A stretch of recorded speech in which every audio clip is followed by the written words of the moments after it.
বসে থাকবো নাকি? তোর ইচ্ছে হচ্ছে না, তুই খাস না। আমার খিদে পেয়েছে, আমি তো খাবোই।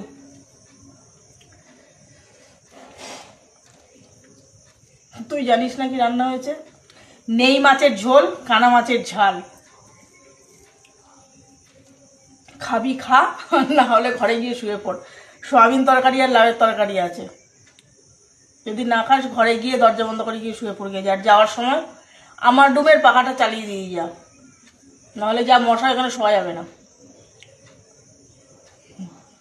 হাট এখান থেকে। লাউ তরকারি, যার পেটে জ্বালা ধরবে সে এমনি খাবে। ডিউটি থেকে এসে এসব নাটক কার ভালো লাগে? তো তোমাদের কার কার খাওয়া হয়েছে, যার যার খাওয়া না হয়নি তারা খেয়ে নাও। আমার তো প্রচণ্ড খিদে পেয়েছে, আমি খেয়ে শুতে যাবো, কারণ কাল ডিউটি আছে। টাটা।